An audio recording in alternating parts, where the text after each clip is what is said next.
네, 안녕하세요. 오늘도 저희 영화계를 들어주시는 여러분들께 감사를 드립니다.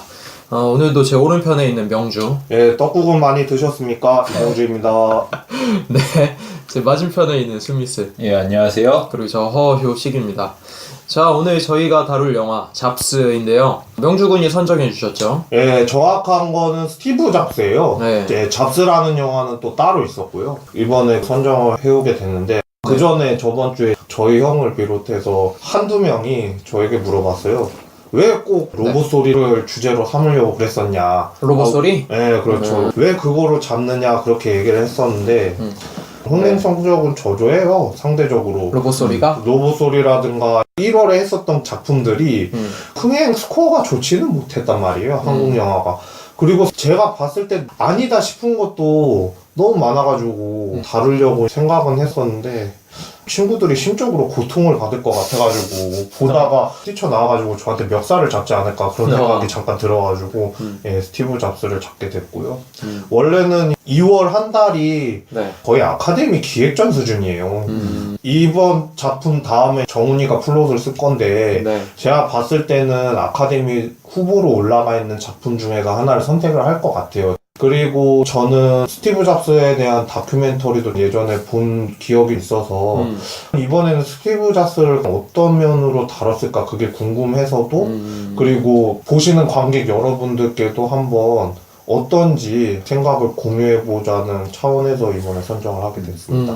예. 네. 아마 로봇 소리 했으면 큰일 났을 뻔했어요. 네, 큰일 평이 났고. 워낙 안 좋아서. 예, 저희 네. 엄마가 너무 개연성이 없다고 그랬어요. 어머니가. 예, 말을 다 했어요. 그거 네. 듣고서는. 감독부터 바로 얘기를 하죠. 네네. 감독은 데니 보일입니다. 네. 전작을 말씀드리자면 트레인스포팅, 비치, 28일후, 밀리언즈, 슬럼독 밀리어네어, 예. 127시간, 트랜스 등등이 있었습니다. 네. 굉장히 유명한 감독이죠. 네, 굉장히 유명하고 네.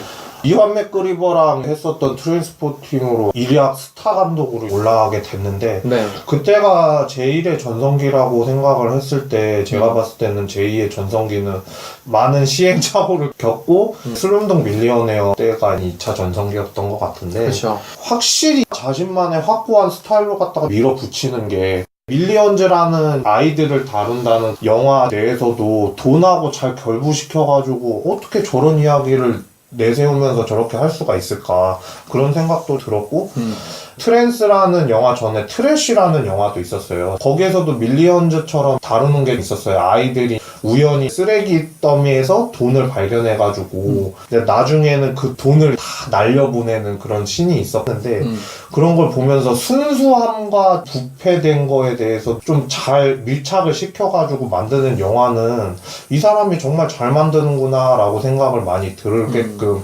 했었던 그런 감독이었어요. 예. 뭐 이동진 평론가 말을 빌리자면 뛰는 장면을 가장 인상적으로 찍는 감독? 뭐 그렇게 평을 하더라고요.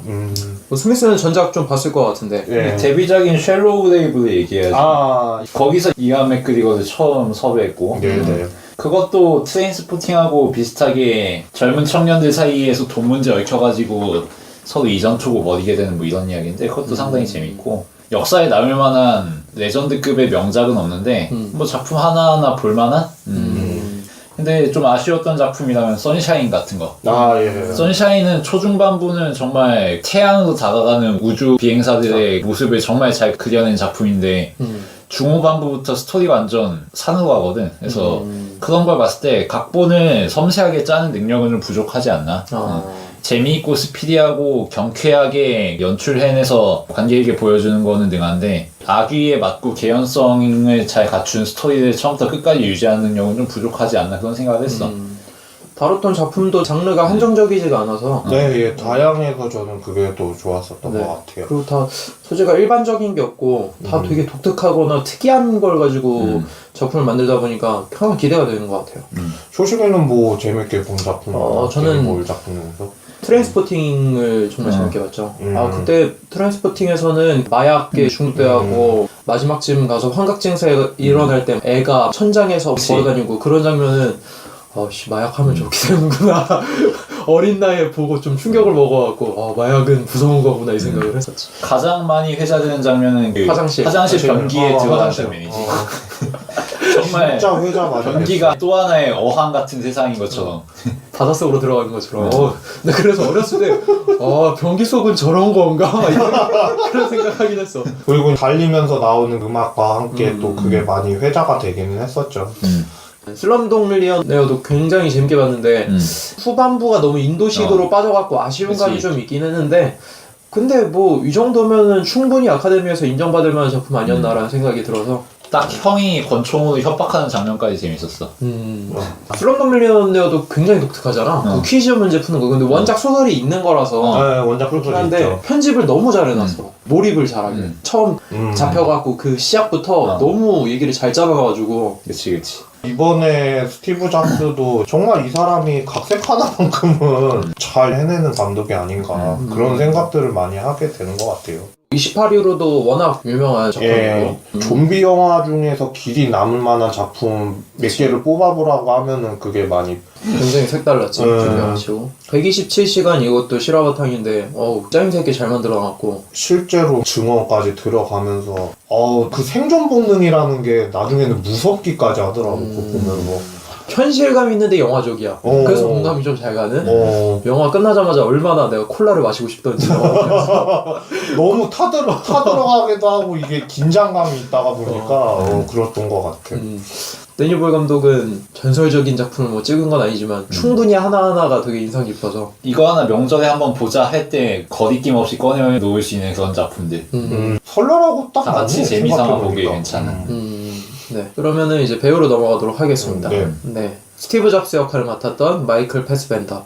전작을 말씀드리자면 300, 헝거, 바스터즈 거친 녀석들, PC 탱크, 엑스맨 퍼스트 클래스, 쉐인, 프로메테우스, 카운슬러 노예 12년, 프랭크 슬로우 웨스트 등등이 있었습니다. 네. 요즘 아주 핫한 배우죠. 이번에는 네. 나무주연상까지 올라갔으니까 후보로 완전히 뜬 거지. 정훈이가 저번에 얘기해줬던 나무주연상 배당 4배 의 인물이죠. 지금은 한 25배 이래. 네. 와 진짜? 왜냐하면은 배우 조합상에서 디카프리오가 또 상을 탔어요. 거의 확인 도장을 찍기 일보 직전이거든요. 이제 그것까지 받았다는 거는.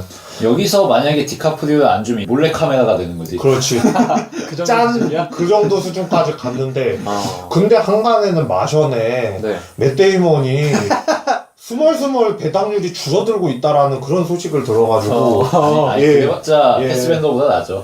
그렇긴 한데 저는 한 가닥 희망을 품고 있어요. 네, 하여튼 뭐 패스밴더 워낙 화려해서 네. 300 바스터즈에서도 연기 너무 잘했고 엑스맨 시리즈에서 계속 나올 것 같은데 매그니트. 예, 맞습니다. 네. 지금 가장 핫하다고밖에 얘기를 못할 것 같아. 그러니까 나이도 절정이고 지금 예. 38살이지 지금. 네. 엑스맨에서 같이 나왔었던 제임스 맥어보이 네. 그 친구랑 패스밴더 중에 누가 더 많이 뜰 것인가 그런 것도 예전에 나왔었나 봐. 근데 맥어보이가 상대적으로 페이스라든가 작품상 후보 같은 작품에 많이 나가지 않을까 그런 생각들을 사람들이 많이 했었는데 데이즈 오브 퓨처 페스트에서 나왔었을 때가 딱 그랬는데 근데 갑자기 얼굴이 역변하기 시작하더니 배역을 맡을 게 좀 줄어들었었나 봐 맥어보이가. 패스밴더가 그러니까 상대적으로 다른 역할이라든가 물밀듯이 들어왔었대. 최근작이 제가 본 거는 맥베스였는데 진짜 연기가 장난이 아니에요. 그 마리온 코티아르랑 어쌔신 크리드라는 그 게임 원작으로 한 네. 영화도 같이 찍기는 찍는데 네. 그걸 찍기 전에 프리퀄 찍은 것 같다라는 느낌이 확 드는 게 대사가 좀 서사적이고 그런 게 있잖아. 셰익스피어의 비극에서 나오는 그런 대사들이 네. 그런 거를 충분히 저는 잘 살렸다고 생각을 하고 많이 발전한 배우? 오히려 스티브 잡스보다도 맥베스로 나무주연상으로 올라갔다면 어땠을까라는 생각도 잠깐 해봤어요. 예. 패스밴더는 지금 고정된 역할이 없다고 봐도 무방하지. 그냥 백지지. 데뷔는 밴드 오브 브라더스에서 아, 병사도 네. 했고 네. 300에서는 그 근육자라는 전사, 네. 헝거에서는 아일랜드 독립운동가, 쉐임에서는 아, 쉐임. 섹스 중독, 고독을 씹는 솔로 뭐 이런 걸로 나왔고 노예 12년에서는 진짜 악당 역할로 나왔고 악덕지주. 악덕지주. 그리고 데이즈 오브 퓨처 페스트나 엑스맨 시리즈에서는 그 선과 악의 경계를 오가는 고뇌에 찬 주인공 역할로 나왔었고. 대단한 게 그러니까 대중적인 역할도 충분히 소화 가능한데 전혀 대중적이지 않은 작품성 있는 역할에서도 충분히 먹혀 들어간 사람이라 이 사람 뭐지 싶을 정도로 슬로우 웨스트에선 카우보이였고 아무튼 참 대단한 사람이야. 네. 프랭크에서는 개짜 가수로 그치. 가면을 쓴 인디 뮤지션. 그냥 그 루저 패거리 집단의 교주 같은 역할. 거기다가 또 거기가 커. 진짜 승리자야. 굉장히 크셔. 예, 남자들만 아는 굉장히 커. 자부심이 느껴지는 뭐 연기만 그런 잘하는 게 아니라. 아하. 야, 순간적으로 그거 얘기해가지고 좀 이상해지긴 했는데 모든 걸 갖추는 사람이 아닌가. 그러니까 프랭크도 인상 깊게 본 거는 자기가 노래 되게 하고 싶었나 봐. 그런데 땀이 너무 차가지고 그 가면 계속 쓰고 있으니까 막 그것 때문에 조금 고생은 했다고 그러기는 하는데 좀 자기 목소리로 많이 하려는 게 엿보이긴 했었죠. 예. 프로메테우스에서는 아예 로봇이었고 아, 로봇이요. 맞아요. 그 바스터즈에서도 브래드 피트 밑에는 바스터즈 패밀리 중에 한 명이었지. 그치. 독일어경이 안 좋아. 아, 독일어경이. 그러니까 이 사람이 원래 독일인인데 아버지가 독일인이고 어머니가 아일랜드인인데 태어나기는 독일에서 태어났지만 아일랜드에서 오래 살아서 독일어를 할 수 있긴 있지만 그렇게 네이티브처럼 아주 원활하게 하지는 못하는 이런 상황이란 말이야. 근데 그거를 영화에서 써놓은 거지. 그치. 와.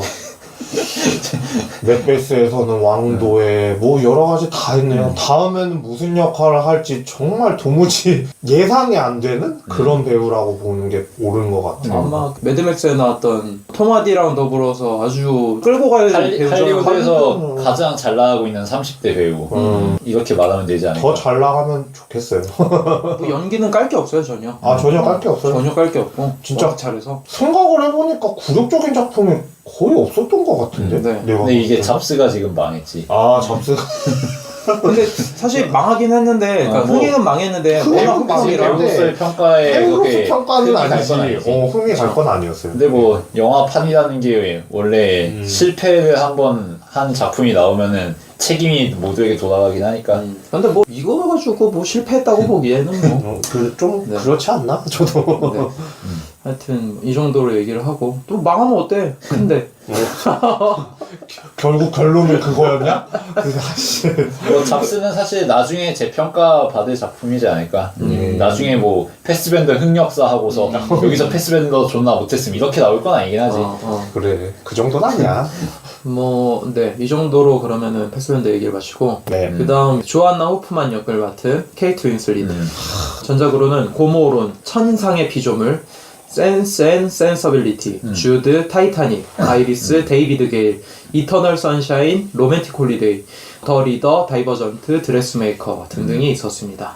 네. 청장년층을 아우르는 여배우 중에서는 뭐 탑이지. 예. 뼛속부터 배우였죠. 완전. 뭐 11살 때부터 뭐 배웠다고 했다. 아, 11살 때부터 배워서, 나오는 연기들도 그냥 대중적인 인기 끄는 역할을 하려고 했다기에는 초기작이 천상의 피조물이 이미 섞여 있는 거 보면 천상의 피조물 정말 대단한 작품이네. 네. 피터 잭슨의 작품인데 네, 피터 잭슨이 맨날 B급 고어 영화만 찍다가 갑자기 굉장히 작품성 있는 A급. 진지한 영화를 찍었는데 그 케이트 윈슬렛이라는 신예를 또 발굴하는 것부터가 엄청난 업적이고 이 작품은 정말 볼만한 작품이 아닌가. 네. 그리고 어린 배우가 이런 연기를 하기는 쉽지 않은 결정이기도 하죠, 사실. 네, 아주 대단한 작품이고. 10대 중2병 로망, 판타지의 그 명과 암을 정말 잘 다룬 작품이 아닌가. 거기서 그리고 케이트 윈슬렛의 이미지는 빼놓을 수가 없는 거였고. 네. 빼놓을 수 없는 작품이 확실히 타이타닉이죠. 타이타닉으로 워낙 대중적으로 그치. 성공을 거뒀기 때문에 타이타닉을 원래 찍을 때 감독이 뽑으려는 마음이 없었다고 하더라고요. 신인 여배우를 뽑으려고 했는데 오디션 딱 보니까 이건 안 뽑을 수가 없는 연기라서 뽑을 수밖에 없었다고. 그리고 스티브 잡스 조연으로 나온 거잖아요. 지금 호프먼이라는 역할로 나온 건데 네. 나중에 한번 검색을 해서 보시면 아는데 네이버 상 탄 거 다 조연상으로 도배를 했어, 작년도에. 그만 마치 이번 스티브 잡스에서 오히려 조력자가 더 눈에 띄었던 그런 게 또 있다고 그래가지고 평단이 이게 과연 스티브 잡스 영화인지 아니면 호프만 영화인지 자기네들이 좀 헷갈렸다는 정도로 그런 평가를 많이 내렸다고 그치, 그러더라고요. 영화 내용 봐도 잡스는 존나 트롤링하고 다니는데 그거 다 똥 치워주잖아. 옆에서 감싸주고 반지의 제왕에서 프로도 옆에서 보좌해주는 쌤. 쌤 같은 그거 적절한 비유. 진짜 쌤이 더 돋보이는. 마지막에도 반지가 가져라고 어떻게든 거의 뭐 그런 거지. 네, 그런 게 좀 있었는데 뭐 어쨌든 간에 근데 자기 역할은 충분히 해내는 그런 사람이니까 개인적으로는 망작이라고 생각하는 거는 더리더? 더 리더? 더리더? 더 리더 이걸로 아카데미 탔는데? 그걸 아카데미를 탔는데 이걸로 처음 받았다 이걸로. 더리더도 탔는데 어. 저하고는 안 맞아서 나는 최고 작품. 최고 작품 더 리더 보고 그치. 와 아니 내가 알던 타이타닉에 나오시던 그분이 맞나? 깜짝 놀랐어. 나 이 군대에서 처음 봤는데 와 보면서 지금도 다시 보고 싶은데 함부로 다시 못 보겠어. 무조건 이거는 내가 한번 각 잡고 자세 잡고 정신 말짱할 때 한번 볼 거야. 다시 한번. 다시 한번. 너무나도 감명 깊게 봐갖고 나도 맞아, 다시 맞아. 한번 봐야 돼. 내가 잘못 본 건가 그럼? 판사에게 항변하는 그 연기 아직도 기억나. 판사님이라면 어떻게 했을 건데요? 잠깐 판사? 나 잘못 얘기한 것 같은데? 데이비드 게일이었나? 데이비드 게일.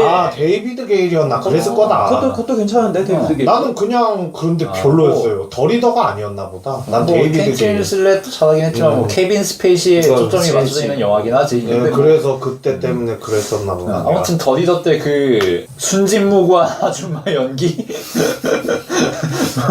새끼 있는데 덜 떨어진 거 아니었어? 나 잘못 본 거였냐?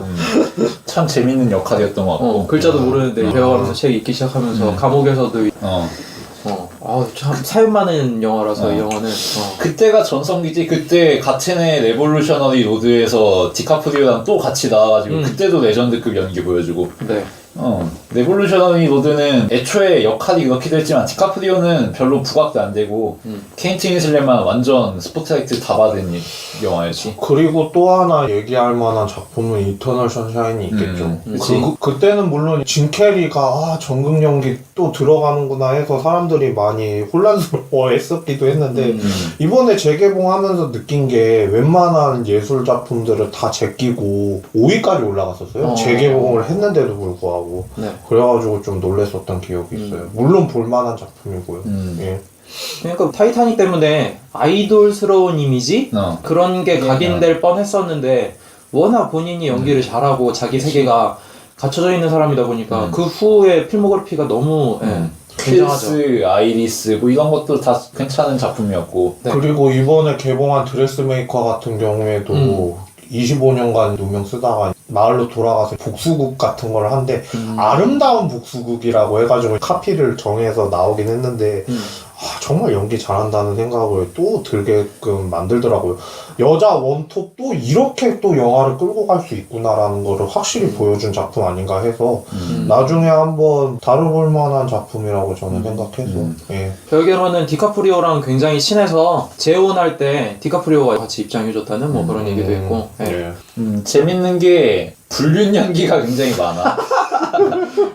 일단 타이타닉부터가 불륜이었고 맞아 불륜이었다. 그리고 아이리스도 남자 관계가 복잡한 역할이었어. 그리고 리틀 칠드런 이거 완전 불륜이고 레볼루셔너리 로드 이것도 불륜극이고 더리더는 불륜은 아니지만 아무튼 일반적인 사랑과는 좀 다른 유형의 사랑이었지. 그치. 그러니까 독특한 사람의 역할을 맡기 위해서 그런 역할이 좀 한정적으로 주어지다 보니까 그런 게 약간 내가 볼 땐 몬스터 그 영화의 여주도 이 사람이 했으면 샬리즈 테론? 이 사람 케이트 윈슬렛이 했어도 어울리지 않았을까라는 생각이 들어. 근데 워낙 포스가 강하긴 해서 포스가 너무 강하지. 네, 다음 배우는 스티브 워즈니악 역할을 맡은 세스 로건.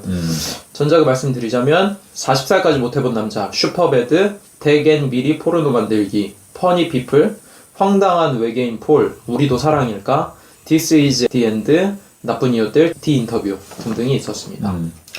우리나라에서는 이 세스로건 얘기를 하면은 B급 비디오 영화들 거의 처음에 40살까지 못해본 남자에서도 그 폭스캐쳐 스티브 카레 그분이랑도 같이 했었고 코미디 쪽으로 많이 갔었지. 네. 이번 영화에서는 물론 스티브 워지니악이라는 역할을 맡으면서 진지하고 무거운 역할로 나오기는 했는데 그래도 뭔지 모르게 그 사람 나오면은 빵빵 터질 때가 있어. 그냥 보기만 해도 빵빵 터지는 배우가 나는 그 배우인 것 같고 그리고 최근에는 유명해졌었던 게 그 디인터뷰라는 그 영화에서 네. 소니에서 유출이 돼버리는 바람에 그 김정은 그 암살을 다룬 그 영화에서 주인공으로 나왔었죠. 세스 로건이. 네. 그래가지고 또 유명해지기도 했었고 우리나라 사람들한테. 네. 잘하는 배우이면서도 이분이 거의 작가 역할처럼 네. 연출도 많이 한다라는 소문도 익히 듣고 있어서 네. 그런 분으로 봤어요. 네. 정말 잘한다는 거. 코미디 쪽은 코믹한 네. 거. 네. 스미스는?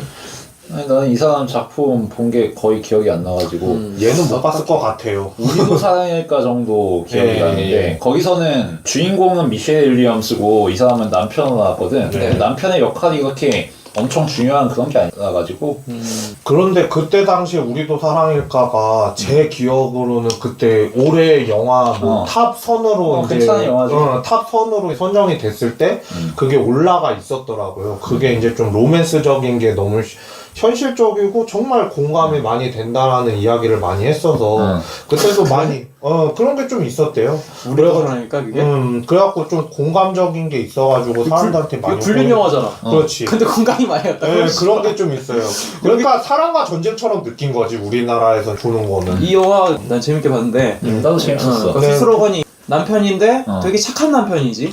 어떻게든 아내가 막 지루해하고 심심해하고 뭔가 막 사랑을 잃어버린 것 같아서도 그런 느낌이 들어도 옆에서 이렇게 잘 해주려고 하고 챙겨주려고 하는데 바람둥이 어떤 남자한테 꼬임 당해서 외도를 해서 다시 돌아왔는데 남편이 내가 어떻게 당신을 받아주겠느냐 뭐 이런 내용인데 이게 공감이 갔다고? 사랑과 전쟁이라고 나는 생각하면 공감이 굉장히 많이 갔던 게 어. 그 좋은 남편으로서 그 상대방을 만족시켜 주는 것과 그 사랑을 주는 거는 전혀 다른 문제다. 결혼이라는 게 사랑만으로 운영이 안 되잖아. 그치. 결국에는 그 배우자로서 책임감 있는 행동들로 구성이 되는 거고. 근데 이 작품의 주인공은 그것만으로 만족할 수 없는 사람인 거잖아. 그치, 사랑을 받아야 되고 사랑을 꿈꿔야 되고 이런 사람인 거잖아. 그게 그 사람만의 특이한 건 아니라고 생각해. 근데 나는 답답한 게 뭐냐면 본인이 그래서 자기가 사랑이라고 믿는 거에 갔잖아. 근데도 불구하고 거기서 다 모든 게 끝나고 나니까 모든 감정이 다 소모되고 나니까 다시 돌아오잖아. 그게 뭐냐는 거야. 자기 자신도 제대로 모르는 거를 그걸 자기가 사랑이라고 우기면서 그렇게 행동하는 게 그게 당연하고 그게 공감이 간다? 난 조금 그게 좀 이상하다고 생각했거든. 그 사랑이 휘발되니까 더 공감이 가는 거지. 사랑이란 게 저렇게 우리가 항상 생각할 수 갈증을 있는 느낄 거구나. 수밖에 없지만 그래서 모두에게 지탄받는 행동을 우리가 때로 하게 되지만 결국에는 저렇게 다 사라져버리는 거구나. 뭐 이런 씁쓸한 엔딩인 거잖아. 그래서 난 재밌었어. 그래, 난 그게 너무나도 당연하다고 생각하는 사람이라서 저런 뒷일을 생각을 못하나? 멍청하지 이런 생각을 했었거든. 근데 그렇구만. 하여튼 굉장히 재밌는 작품입니다. 네. 근데 그 이후에 코믹적인 영화만 너무 많이 나와서 좀 아쉬웠다 생각이 좀 들었었거든요. 사실은 뭐 이번에 나오는 나쁜 이유들이라고 있었어요. 네. 예전에 옆에서 잔치를 너무 소란스럽게 해가지고 그 캠퍼스 그 애들이 너무 소란 피워가지고 그 이웃이 열받아가지고 싸운다는 이야기인데 그게 2까지 나와요 이번 연도에. 근데 그때 당시에도 섹스 코미디적인 거라 가지고 저는 재밌게 봤어요. 그냥 아무 생각 없이 보니까 재밌게 봤는데 저게 2까지 나올까 생각을 했는데 이번에는 클로이 모레츠까지 같이 나오더라고. 예, 외국 규모가 켜졌네. 예, 그러니까 난 규모가 커져서 놀래가지고 그래갖고 광고편 봤는데 그냥 생각 없이 보기에 좋은 작품들을 많이 양산해낸 배우라고도 얘기를 할 수가 있겠네요. 예. 그냥 저는 재밌는 배우 같아요. 예. 네.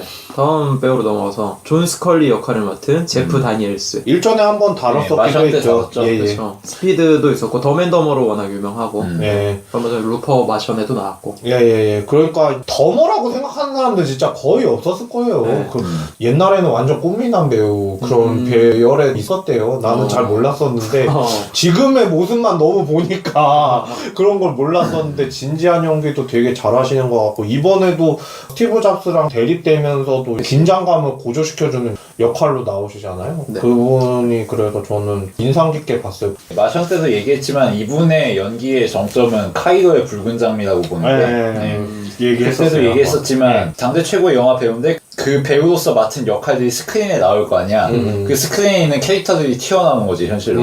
그래서 1인 다역을 하는 거야. 그 배우로서의 본인과 스크린에서 튀어나온 캐릭터들을 다 혼자 연기하는 거지. 굉장히 인상적인 작품이었어. 뭐 별개로 실제 존 스컬리랑 얼굴이 굉장히 비슷해서 예, 맞아요. 많이 좀 공감이 되더라고요. 예. 조금 살찐 존 스컬리? 예, 그 정도로 봐야죠. 네. 그 다음에 마지막 배우입니다. 앤디 허츠펠트 역을 맡은 마이클 스털버그. 네. 전작을 말씀드리면 시리어스 맨, 맨인 블랙 3, 링컨, 블루 제스민, 세기의 매치, 트럼보 등등이 나왔습니다. 굉장히 유명한 작품 많이 나왔네요. 이게 시리어스맨의 주인공이었지. 네. 이분이 네. 상도 탔어요. 예, 그때 시리어스맨은 진짜 볼 때마다 웃음을 참을 수 없는 작품인데 처음에 어떻게 시작하냐면은 이 주인공이 대학 교수인데 한국 학생이 자기 성적 올려달라고 성탁을 넣는단 말이야. 그래서 안 된다고 거절하거든. 근데 뇌물을 놓고 가. 돈만 주고 사라지는 거야.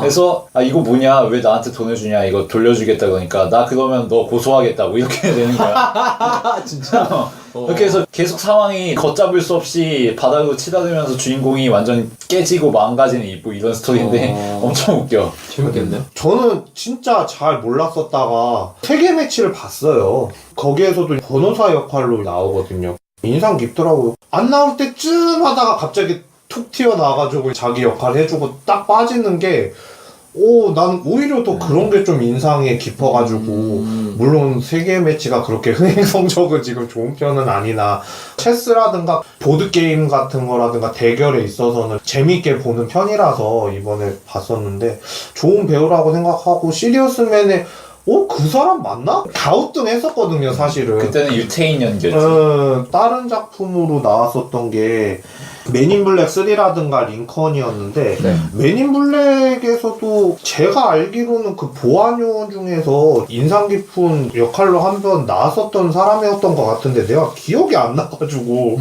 맨인 블랙은 좀 찾다 좀 이거는 잘 모르겠다 그랬었는데 링컨에서는 확실히 조연 역할로 나왔었는데 다니엘 데어 루이스랑 대립하는 인물로 한 명 나왔었던 사람이 있었어요.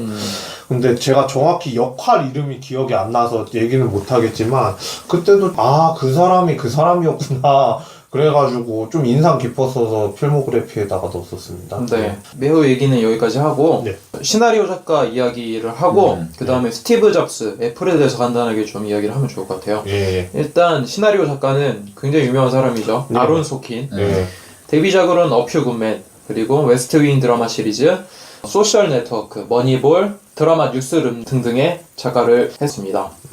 우리가 머니볼 때도 다뤘죠. 네. 어퓨 굿맨이 데뷔작이라고 그랬죠. 네네네. 굉장히 재밌게 봐서 이것도.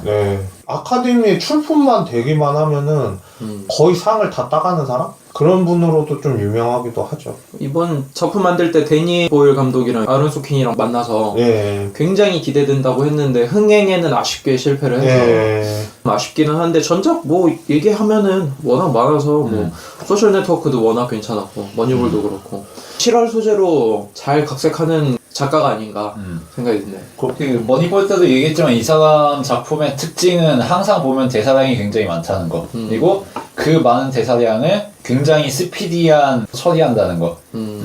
정보량이 많은데 말하는 게 굉장히 많은데 그렇게 지루하지 않고 장광설 같지 않고 스피디하게 잘 넘어가는 그런 영화들이 많지. 특히나 이번 작품은 스티브 잡스를 다루는 영화이기 때문에 구성을 재미있게 해놨죠. 구성을 세 번의 그렇지. 마치 연극처럼 해놨지. 마치 연극 같은데 상황 설정이 너무나도 재밌는 게 2시간 동안 한 사람의 인생을 얘기하는데 한 사람의 인생뿐만 아니라 회사들에 대한 이야기도 다 들어가는 거잖아. 그치. 거기다가 이 사람의 가족 그리고 이 사람이 출시하는 제품에 대한 장점과 단점이라든지 그리고 본인의 삶 그런 거까지 다 집어넣어야 되는데 얼마나 시간이 촉박하겠어. 그러니까 압축을 컴퓨터로 보면 뭐 RGB라든가 뭐 그런 걸로 갖다가 막 꾹꾹 눌러 담았는데도 불구하고 내용이 다 들어가 있네? 네. 너무 신기해서 그 사람이 데니 보일과 만났다? 거의 게임 오버 아닌가? 이야기적으로는? 그렇게 생각하는 사람들도 많았더라고. 네. 이번 작품도 뭐 흥행은 솔직히 잘 모르겠는데 이런 면에서는 충분히 본받을 만한 작품이 아닌가. 그러니까 뭐 각본이라든지 그 상황 설정이라든지 우리나라에서는 거의 나오기 힘들지 않나 이런 작품은 사실. 뭐 사람들이 뭔 소리야 하고 안 보겠지. 이런 시도하는 것도 많이 어려워하겠지 사실. 이분도 그래가지고 케이트 윈슬렛과 더불어서 각본상 후보로 올라가 있는데 아카데미. 예, 이분도 거의 90% 이상이죠. 그럼 지금 아카데미에 올라가 있는 게 이 작품이 어떤 거에 올라가 있죠? 그러니까 나무주연상 올라가 있고요, 네. 여우조연상 올라가 있고요, 네. 그리고 각본 쪽 올라가 있는 걸로. 근데 제가 하나가 기억이 안 나서 그런데 하여튼 4개 부분으로 올라간 걸로 제가 기억을 하고 있습니다. 네. 자, 그러면은 영화에 대해서 이야기를 하기 전에 잡스와 애플에 대해서 이야기를 안 할 수가 없는데 네. 스티브 잡스라고 하는 인물에 대해서 어떤 코미디언이 이렇게 얘기를 한 번 한 적이 있습니다. 예. 예수는 우리를 죄에서 구원했고 잡스는 외로움에서 인간들을 구원했다.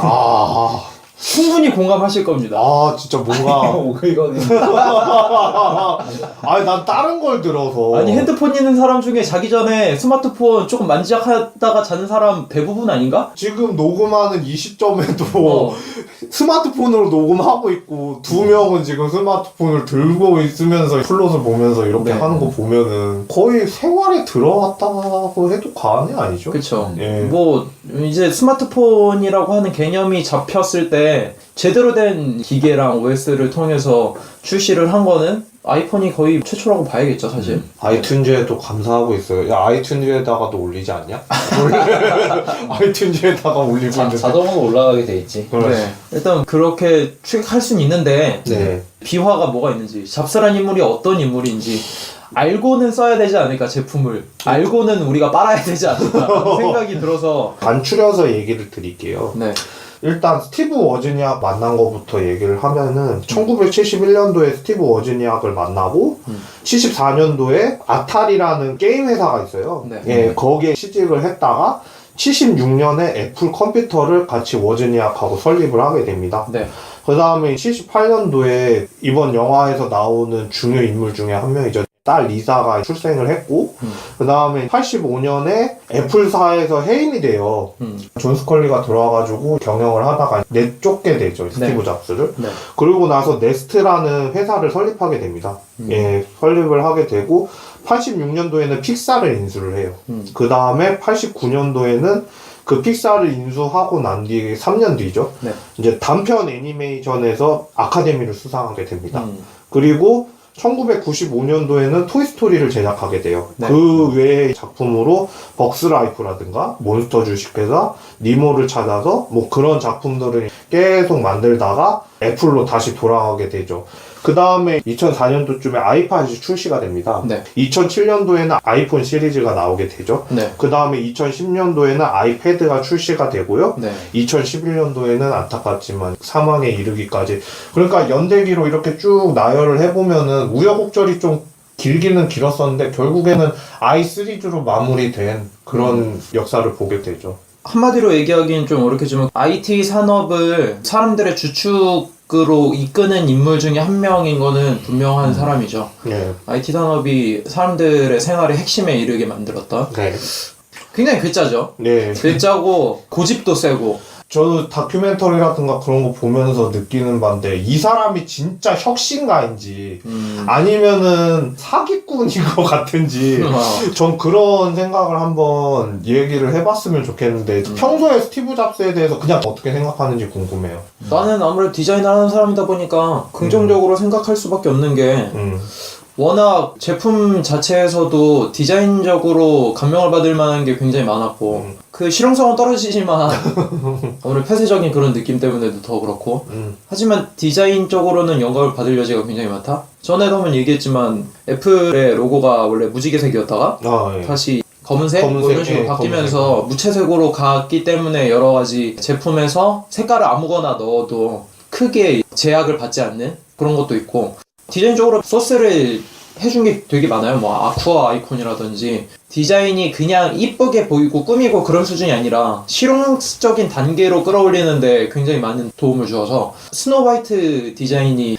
아이폰이나 아이맥부터 들어갔던 그런 디자인 개념인데 독일의 형태는 기능을 따른가? 그런 얘기가 있는데 디자이너를 채용을 해서 그거랑 반대되는 형태는 기능이 아니라 형태는 뭐 용도에 뭐 어떻게 해서 뭘 한다 뭐 이런 얘기를 한 사람이 있는데 스티브 잡스가 말을 한 건 아니에요 사실. 스티브 잡스가 그거를 뭐 개발해서 그런 건 아닌데 사업가로서 그런 디자이너를 채용하고 자기랑 뜻이 맞아서 그 사람이 자기 의견을 펼치고 만들 수 있게 도움을 주었다는 뭐 그런 걸 통해서 디자인 산업이 IT랑 맞물려서 돌아갈 수 있게끔 했던 거에 대해서 괜찮다라고 생각하는 인물이긴 한데 워낙 괴이한 행적을 많이 해서 뭐 장애인 주차장에 맨날 대놨다든지 자기 번호판 달기 싫어서 6개월간 차를 맨날 샀다든지 뭐 6개월 동안 차에 차 번호를 안 달아도 된다고 하고 뭐 그런 것도 있고 무정자증이라고 내 딸 아니라고 뭐 이런 것도 굉장히 졸렬하고 영화 속에서 나오죠 또 그런 게. 워지니악한테 끝까지 제대로 된 사과를 안 하는 그런 태도나 그런 걸 보면은 참 주변에 인맥도 참 괜찮은 것 같은데 커서 자기가 쫓겨날 때까지 애가 아니었나 중2병이 끝까지 가는 사람이 아니었을까라는 생각이 들어서 되게 독특하긴 한데 그 독특함으로 끝까지 밀어붙여서 지금까지의 결과를 낸 사람이 아닐까라는 생각이 들어요. 아니 그러니까 나는 이 영화 또 보면서 느끼는 거지만 사실은 애플을 사용하진 않아요. 저는 삼성 거 사용하고 있고 근데 이 사람이 다큐멘터리를 나오면은 맨날 하는 얘기들이 다큐멘터리를 다룬다는 그 자체는 그게 너무 유명하거나 아니면은 강렬한 인상을 남긴 사람들에 대한 그런 정기적으로 다큐멘터리를 만드는 거잖아. 근데 워낙에 세상에 알려지는 거는 자기의 그 뭐 예술 감각이라든가 뭐 그런 것 때문에 자기가 그렇게 표출을 했었다고 그러기는 하는데 영화를 보면서도 좀 반신반의하긴 했어요. 진짜 희대의 사기꾼이 아니었나라는 생각도 좀 들고. 근데 오히려 또 다른 면으로 보면은 기술 혁신을 이만큼 해왔기 때문에 애플이라는 회사도 우리가 알게 됐고, 애플이라는 회사가 원래는 실리콘밸리에서 뭐 코딱지만한 뭐 그 정도 수준이었는데 나중에 포브스라는 유명한 경제 잡지 같은 데도 실리고 막 그러면서 유명해지긴 했는데 네. 혁신적이긴 하나 나도 그 효식이 말에 동감하는 거는 행적 자체가 좀 기이해서 이 사람이 또 히피족이었잖아. 히피족 막 자연을 막 사랑하고 뭐 채식주의자에 뭐 이런 것들 보면서 이게 참 그 애플을 맹신하는 그 종교까지 생겼잖아. 진짜 완전 맹신하잖아. 막 들고 다니는 게 뭐 아이팟이라든가 아이폰이라든가 아주 그냥 뭐 다 쌓아놓고 댕기니까. 그러니까 좀 답답한 건 그거야. 그러니까 잡스가 이 정도까지 끌어오는 그 선봉장의 역할을 한 건 맞는데 본인이 직접 개발자로서 무언가의 개발을 한 사람은 아니고 기술적으로도 훔쳐온 거나 카피를 해온 게 굉장히 많은데 그게 마치 애플이 최초인 양 그렇게 마케팅을 했다는 게 아는 사람들은 불쾌한데 모르는 사람들은 다 잡스가 최초라고 잡스가 최고라고 이렇게 나가니까 나 대학 다닐 때도 교수님 한 분 계신데 이분도 채식주의자인데 애플을 굉장히 사랑해. 근데 그 잡스한테 본받을 만한 것도 얘기를 해주는데 잘못된 상식 같은 것도 얘기를 좀 많이 해줘. 그러니까 흔히 말하는 GUI 같은 거 있잖아. 도스에서 그치. 벗어나서 그래픽적으로 인터페이스를 가져가고 지금 우리가 윈도우라든가 리눅스에서 쓰고 있는 근데 그게 원래 있던 거를 애플이 돈을 지불을 하고 본인 걸로 가져왔는데 최초인 양 애플이 그렇게 얘기를 했는데 마이크로소프트랑 비교하면서 막 얘기를 하더라고. 뭐 윈도우에 이런 시스템인데 원래는 원조는 애플이 한 거다. 스티브 잡스가 했다. 뭐 이런 식으로 얘기를 하는 게 좀 제대로 알고 말하시지. 그래도 교수님인데 약간 좀 그런 게 답답할 때도 있고 그렇게 사람들이 잘못 알고 있는 것들이 좀 많아. 한번 팬이 되면은 팬심의 대상이 되는 인물 외에 나머지는 다 망각해버리지. 예를 들어서 그런 게 있어. 얼마 전에 인터넷에서 이런 그 키베를 목격한 게 있는데 그 마이클 잭슨 전에는 흑인들이 자기 흑인 음악 하지도 못했다. 뭔 개소리야! 양복 입고 백인 음악 했다. 뭐 시덥지 않은 소리야. 누가 그렇게 장판판을 세워가지고 내가 너무 웃겨가지고 반박 댓글 달았었거든. 근데 그 전혀 아니잖아. 그 단순 어그로 아니야? 아니야. 블루스가 어디서 나온 건데? 진지하게 마이클 잭슨이 모든 흑인 음악을 주도했다고 믿은 거지. 마이클 잭슨 빨아서? 일단 블루스하고 재즈부터가 60년대 주류였고 그러니까 70년대 그래미 누가 먹었는데 스티비 원더가 다 먹었는데 되게 이상하신 분. 그냥 그러니까- 먹었던 것 같은데. 그러니까 내가 말하는 건 그게 중요한 게 아니라 하나에 꽂히면은 나머지가 없는 것처럼 돼버린다는 거지. 한번 사람들이 팬심에 꽂히면 모든 것이 그 사람 중심으로 짜여지고. 영화에서도 약간 그런 뉘앙스를 풍기지. 뭐 실례로 이제 아이폰, 아이패드 뭐 이런 아이 시리즈가 원래 잡스가 그 명을 개발한 게 아니고 잡스는 오히려 맥맨 뭐 이런 식으로 이름을 지어서 시리즈가 맥패드, 뭐 맥에어 뭐 이런 식으로 갈 뻔했었다고. 굉장히 촌스러운 이름으로. 그러니까 이 사람이 그렇게 능력이 있는 사람이 아니라 고집이 있고 오히려 주변 사람들 보는 눈은 조금 있는 것 같은데 그 보는 눈이 있는 거에 비해서 사람들이 너무 몰아세우니까 그 사람들이 그냥 포기하고 나가버리기 급급했는데 나중에 가서 말년돼서 좀 정신 차려서 그 사람들 붙잡는 능력까지 갖추긴 했는데 이 사람 자체가 그렇게 능력이 있고 뭐 IT 쪽으로 막 엄청난 개발 수준의 능력이 있는 사람 뭐 그런 사람은 그런 전혀 사람은 아니라는 거지. 아니야. 오히려 말빨로 죽이는 사람이다 뭐 이렇게 얘기할 수 있어도 포장왕, 그래. 엄재경. 그래. 본받을 만한 게 없진 않아 사실. 그치. 네. PT에서도 PT가 나도 확실히. 사실 뭐 PT 같은 거 잘 안 보긴 하는데 스티브 잡스 PT는 봤는데 그 이유 중에 하나가 마이크로소프트에서 일 게이츠가 PT 할 때랑 잡스가 PT 할 때랑 뭐가 다른지. 그러니까 뭐가 다르냐면은 스티브 잡스 PT는 굉장히 직관적이야. 유치원생이 봐도 알아들을 정도의 수준의 PT를 딱 보여줘. 근데 마이크로소프트에서 했던 그 빌 게이츠가 했던 PT는 좀 되게 복잡해. 한 화면에 굉장히 글자도 많고 PT 화면에 그림도 굉장히 많고 그래서 복잡한데 아이폰 맨 처음에 시연했을 때나 그런 거 보면 알 텐데 너무 되게 직관적으로 잘 해놨거든. 그런 거는 충분히 본받을 만한 점 아닌가? 그 밖에 언론 플레이도 아마 빌 게이츠는 공돌이 출신이고 프로그래머였고 그러다 보니까 그런 거고 잡스는 디테일을 별로 신경 안 쓰는 사람이다 보니까 그런 게 아닌가. 흔히 말하는 개발자가 토 나오는 상황을 잘 유발했던 확실히 좀 그런 게 좀 있었긴 했지. 개발자들이라든가 기술 엔지니어들이 구박받고 막 그러다가도 결국에는 그 뜻대로 한 것들이 성공한 것들이 많으니까 거기에서 신뢰를 쌓아간 거 아닌가 그런 생각도 좀 들죠. 뭐 자세한 얘기는 2부에서 더 이제 진행하도록 하겠습니다. 1부는 여기까지 마치도록 하고 2부에서 본격적으로 뭐 시너시피스나 잡스 영화에 대해서 뭐 이야기를 나누도록 하겠습니다. 2부에 만나도록 하겠습니다.